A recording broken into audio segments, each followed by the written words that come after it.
We're just days away from Korea's Independence Day, so let's turn the spotlight to national heroes that fought for liberation from Japan's oppressive rule.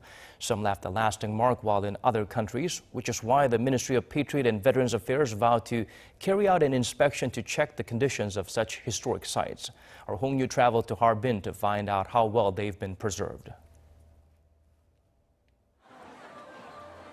Harbin, a beautiful city located in northeastern China, is not only a popular tourist hotspot, it was also seen to the historic independence movement led in part by beloved Korean independence activist Ahn Jung-geun.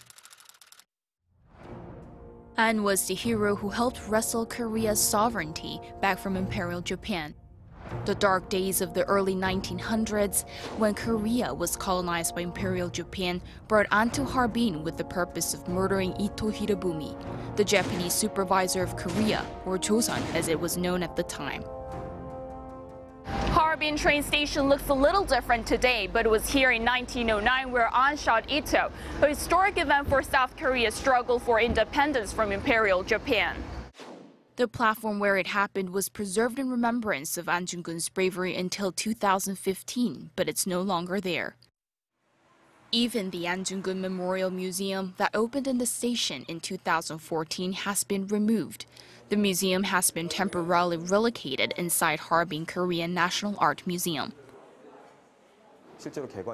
A lot of people visited the museum, especially South Koreans' interest in Ahn Jung-geun increased, and so the museum was able to let people know why he's such an important figure in our history.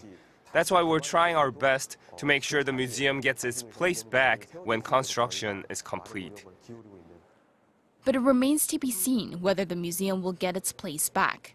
It will have to wait until reconstruction work is finished in 2020. Ahn stayed in Harbin for 11 days, and during that time he stayed in Kim Sung-baek's house, the leader of Chosun society residing in Harbin, who worked to solve any problems they faced living in the Chinese city.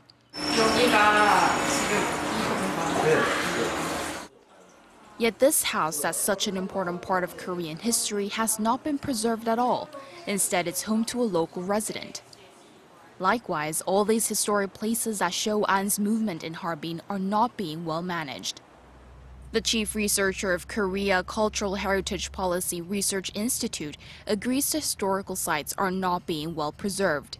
In order to manage our historical sites efficiently, a private sector foundation must be created that is composed of experts in the field. The government's role would be to support this foundation monetarily. This would improve the foundation's overall management. In fact, historical sites in Harbin were mostly taken care of by Korean activists until the early 2000s. Government efforts only started when the public demanded they support the work of Koreans trying to preserve the sites. With the uncertainty in the air, it's hoped the government can cooperate with the private sector to preserve and effectively manage these historical sites that are so dear to Koreans around the world. Hong Yoo, Arirang News, Harbin.